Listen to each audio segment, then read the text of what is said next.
Hi friends, ಇವತ್ತು ನಾವು ಸೋರೆಕಾಯಿ ಸಾರು ಮಾಡ್ತಾ ಇದ್ದೀವಿ. ಇದು ತುಂಬ ಸಿಂಪಲ್ ಆಗಿ ಮಾಡ್ಬೋದು. ಫಸ್ಟೇ ನಾನು ಬೇಳೆ ಬೇಯಿಸ್ಕೊಂಡು ಇಟ್ಕೊಂಡಿದ್ದೀನಿ. ಚಿಕ್ಕದೊಂದು ಸೋರೆಕಾಯಿ ತೊಗೊಂಡಿದ್ದೀನಿ. ಈ ಸಾರು ಯಾರು ಬೇಕಾದರೂ ಮಾಡ್ಬೋದು. ದಿಢೀರಂತ ಯಾರಾದರೂ ಮನೆಗೆ ಬಂದ್ರೂ ಬೇಗನೆ ಇದು ಸಾರು ಆಗಿಬಿಡುತ್ತೆ ಬೇಳೆ ಬೇಯಿಸ್ಕೊಂಡಿದ್ರೆ. ಮತ್ತು ಬ್ಯಾಚುಲರ್ಸ್ಗೂ ಅಷ್ಟೇ ಇದು ಬೇಗನೆ ಮಾಡ್ಕೋಬೋದು. ಸಾಂಬಾರ್ ಪುಡಿ ಇಲ್ಲ ಅಂದ್ರೂ ಇದು ಸಾರು ನಡೆಯುತ್ತೆ. ಬರೀ ಖಾರದ ಪುಡಿ, ಧನಿಯಾ ಪುಡಿ, ಹಸಿಮೆಣಸಿನ್ಕಾಯಿ ಹಾಕೊಂಡ್ರೆ ಅದನ್ನ ಹೇಗೆ ಮಾಡೋದು ಅಂತ ನಾನು ಈಗ ತೋರಿಸ್ಕೊಡ್ತೀನಿ. ಬನ್ನಿ ನೋಡೋಣ. ಫಸ್ಟ್ ನಾನು ಒಂದು ಪಾನ್ ಇಕ್ಕಿ ಆ ಪಾನಲ್ಲಿ ಎಣ್ಣೆ ಹಾಕಿದ್ದೀನಿ. ನಾನು ಫಸ್ಟೇ ಬೇಳೆ ಬೇಯಿಸ್ಕೊಂಡ್ಬಿಟ್ಟಿದ್ದೀನಿ. ಹಾಗೆ ಇಲ್ಲಿ ನೋಡಿ 1 ಟೀ ಸ್ಪೂನು ಸಾಸಿವೆ ಹಾಕೋತಾ ಇದ್ದೀನಿ. ಚೆನ್ನಾಗಿ ಎಣ್ಣೆ ಕಾದಾದ್ಮೇಲೆ ಸಾಸಿವೆ ಹಾಕೋಬೇಕು. ಸಾಸಿವೆ ಚಿಟ ಅಂದಮೇಲೆ ನಾವು ಬೇರೆ ಪದಾರ್ಥ ಹಾಕೋಬೇಕು. ಯಾಕಂದ್ರೆ ಇಲ್ಲಾಂದ್ರೆ ಸಾರು ಕಸರೆ ಬಂದ್ಬಿಡುತ್ತೆ ಸಾಸಿವೆ ಚಿಡಿಲಿಲ್ಲ ಅಂದ್ರೆ. ಹಾಗಾಗಿ ನೋಡಿ 1 ಟೀ ಸ್ಪೂನ್ ಅಷ್ಟು ನಾನು ಸಾಸಿವೆ ಹಾಕೋತಾ ಇದ್ದೀನಿ.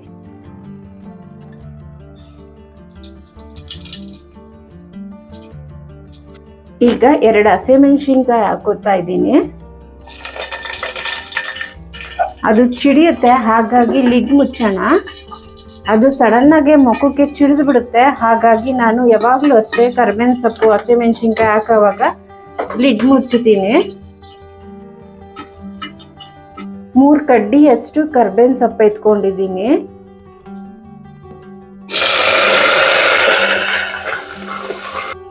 ದಪ್ಪದು 2 ಈರುಳ್ಳಿ ಕಟ್ ಮಾಡ್ಕೊಂಡಿದ್ದೀನಿ. ನಿಮಗೆ ಇನ್ನ ಈರುಳ್ಳಿ ಬೇಕು ಅಂದ್ರೆ ನೀವು ಇನ್ನ ಎಕ್ಸ್ಟ್ರಾ ಚಿಕ್ಕದೊಂದು ಈರುಳ್ಳಿ ಹಾಕೋಬಹುದು.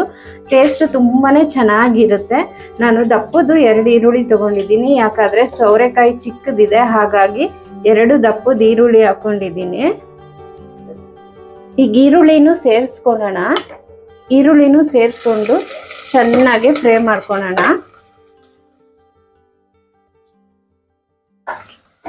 ಈರುಳ್ಳಿ ಚೆನ್ನಾಗಿ ಬೇಯಬೇಕು, ಅದು ಕಲರ್ ಚೇಂಜ್ ಆಗಬೇಕು. ಆವಾಗ ಸಾರು ತುಂಬಾ ರುಚಿಯಾಗಿರುತ್ತೆ. ಈರುಳ್ಳಿ ಈಗ ಚೆನ್ನಾಗಿ ಫ್ರೈ ಆಗಿದೆ. ಇದಕ್ಕೆ ಈಗ 1 ಚಿಟಿಕೆ ಅರಿಶಿನ ಹಾಕೊಳ್ಳೋಣ. ನೋಡಿ 1 ಚಿಟಿಕೆ ಅರಿಶಿನ ಹಾಕೊಳ್ಳಿ.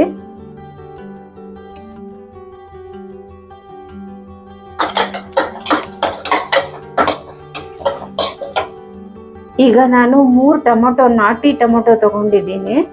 3 ನಾಟಿ ಟೊಮೊಟೊ ಹಾಕ್ತೀನಿ. ಇದು ಚಿಕ್ಕದು ಸೋರೆಕಾಯಿ, ಹಾಗಾಗಿ ಚಿಕ್ಕದು ಸೋರೆಕಾಯಿಗೆ ಒಂದು 5 ಜನ 6 ಜನ ಊಟ ಮಾಡ್ಬೋದು ಮನೆಯಲ್ಲಿ. ನಾನಿಲ್ಲಿ 3 ಟೊಮೊಟೊ ತಗೊಂಡಿದ್ದೀನಿ. ಯಾಕಂದ್ರೆ ಸೋರೆಕಾಯಿ ಚಿಕ್ಕದಿದೆ, ಹಾಗಾಗಿ 3 ಟೊಮೊಟೊ ಚಿಕ್ಕದಾಗೆ ಕಟ್ ಮಾಡ್ಕೊಂಡು ಹಾಕೊಂಡಿದ್ದೀನಿ.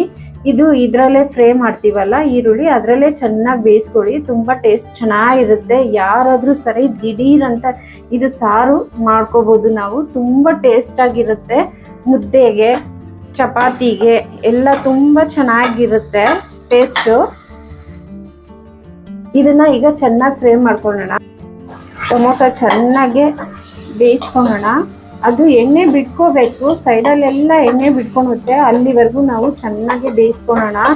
ಇದು ಗೀ ರೈಸ್ಗೆ ಮಾತ್ರ, ರೈಸ್ಗೆ, ಗೀ ರೈಸ್ಗೆ ಎಲ್ಲ ತುಂಬಾನೇ ಚೆನ್ನಾಗಿರುತ್ತೆ. ಗಟ್ಟಿಯಾಗಿ ಮಾಡ್ಕೊಂಡ್ರೆ ಸ್ವಲ್ಪ, ಮತ್ತೆ ಸ್ವಲ್ಪ ನೀರಾಗಿ ಮಾಡ್ಕೊಂಡ್ರೆ ಮುದ್ದೆಗೆ ತುಂಬಾ ಟೇಸ್ಟ್ ಆಗಿರುತ್ತೆ ಸಾರಿದು. ಇದು ಬಿಸಿಲು ಕಾಲಕ್ಕೆ ತುಂಬಾನೇ ತಂಪು ಸಾರು. ತುಂಬಾ ಇದು ಹಾಲು ಸಾರು, ಮೊಸರು ಸಾರು ಎಲ್ಲ ಈ ಸೋರೆಕಾಯಲ್ಲಿ ಮಾಡ್ಕೊಂಡು ತಿಂತಾರೆ. ಮೈಗೆ ತುಂಬಾ ತಂಪು ಕೊಡುತ್ತೆ ಅಂತ. ನೋಡಿ ಇಲ್ಲಿ ಚಿಕ್ಕದು ಸೋರೆಕಾಯಿ ತಗೊಂಡಿದ್ದೀನಿ. ಈಗ ಸೋರೆಕಾಯಿನೂ ಹಾಕೊಂಡು ಚೆನ್ನಾಗಿ ಫ್ರೈ ಮಾಡೋಣ.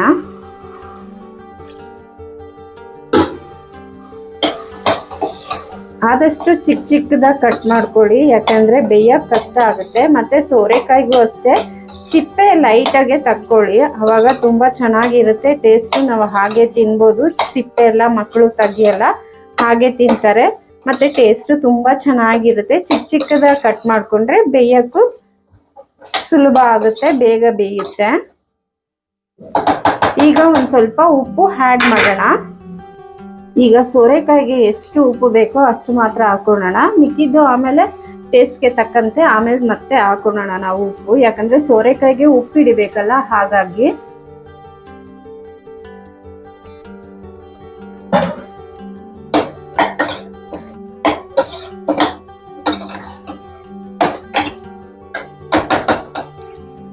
ಒಂದು ಸ್ವಲ್ಪ ನೀರು ಹಾಕಿ ಲಿಡ್ ಮುಚ್ಚಿ ಸ್ವಲ್ಪ ಹೊತ್ತು ಬೇಯಿಸ್ಕೊಳ್ಳೋಣ.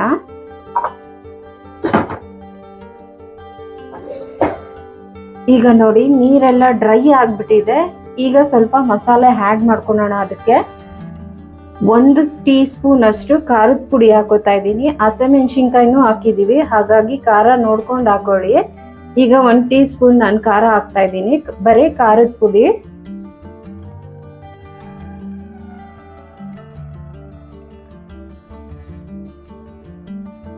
ಅರ್ಧ ಟೀ ಸ್ಪೂನ್ ಅಷ್ಟು ಧನಿಯಾ ಪುಡಿ ಹಾಕ್ತಾ ಇದ್ದೀನಿ.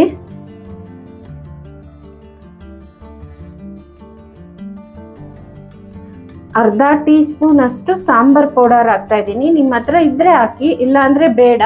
ಖಾರದ ಪುಡಿನೇ ಸ್ವಲ್ಪ ಜಾಸ್ತಿ ಹಾಕೋಬಹುದು. ನಾನು ಸಾಂಬಾರ್ ಪುಡಿ ಹಾಕಿದ್ರೆ ಇನ್ನ ಟೇಸ್ಟ್ ಚೆನ್ನಾಗಿ ಕೊಡುತ್ತೆ ಅಂತ ಅರ್ಧ ಟೀ ಸ್ಪೂನ್ ಅಷ್ಟು ಸಾಂಬಾರ್ ಪೌಡರ್ ಹಾಕ್ತಾ ಇದ್ದೀನಿ.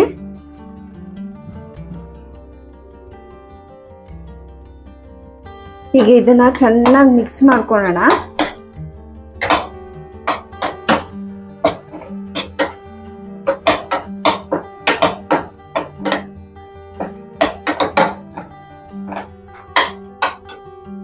ಇಲ್ಲಿ ನೋಡಿ ಒಂಚೂರು ಕಾಯಿ ರುಬ್ಕೊಂಡಿದ್ದೀನಿ. ಕಾಯಿ ಇಲ್ಲ ಅಂದ್ರೂ ಪರವಾಗಿಲ್ಲ, ಕಾಯಿ ಹಾಕಿದ್ರೆ ಟೇಸ್ಟ್ ಚೆನ್ನಾಗಿ ಕೊಡುತ್ತೆ. ಹಾಗಾಗಿ ಸ್ವಲ್ಪ ಕಾಯಿ ರುಬ್ಕೊಂಡಿದ್ದೀನಿ. ಈಗ ಕಾಯಿ ಹಾಕ್ತಾ ಇದ್ದೀನಿ ರುಬ್ಬಿರೋದು. ಇದು ಚೆನ್ನಾಗಿ ಸ್ವಲ್ಪ ಬೇಯಲಿ.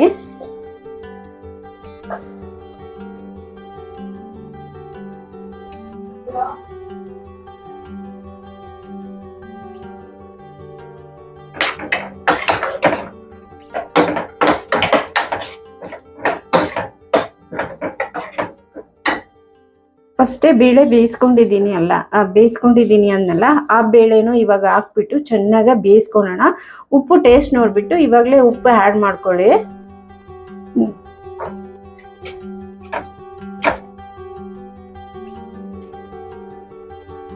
ಈಗ ನಿಮಗೆ ನೀರು ಎಷ್ಟು ಅದ ಬೇಕೋ ಅಷ್ಟು ಹಾಕೊಳ್ಳಿ. ಚೆನ್ನಾಗಿ ಗಟ್ಟಿಯಾಗಿ ಬೇಕು ಅಂದರೆ ಗಟ್ಟಿಯಾಗಿ ಮಾಡ್ಕೊಳ್ಳಿ. ಸ್ವಲ್ಪ ತೆಳ್ಳಗೆ ಬೇಕು ಅಂದರೆ ನೀವು ತೆಳ್ಳಕ್ಕೂ ಮಾಡ್ಕೋಬೋದು. ಇದು ಆದಷ್ಟು ಸ್ವಲ್ಪ ಗಟ್ಟಿಯಾಗಿದ್ರೆ ಸಾರು ತುಂಬಾ ರುಚಿಯಾಗಿರುತ್ತೆ, ಟೇಸ್ಟ್ ಆಗಿರುತ್ತೆ. ನೋಡಿ ನಾನು ಈ ಅದದಲ್ಲಿ ಮಾಡ್ಕೊಂಡಿದ್ದೀನಿ, ತುಂಬಾ ಟೇಸ್ಟ್ ಆಗಿರುತ್ತೆ. ಈಗ ರುಚಿ ನೋಡ್ಬಿಟ್ಟು ಸ್ವಲ್ಪ ಉಪ್ಪು ಹಾಕೋಣ. ನಾನು ಆಗ್ಲೇ ಸ್ವಲ್ಪ ಕಮ್ಮಿ ಹಾಕಿದ್ನಲ್ಲ ಉಪ್ಪು, ಹಾಗಾಗಿ ಈಗ ಕಾಯಿಗೆ ಎಲ್ಲ ನೀರಿಗೆಲ್ಲ ತಕ್ಕೋ ಹಾಗೆ ಉಪ್ಪು ಹಾಕೋಣ.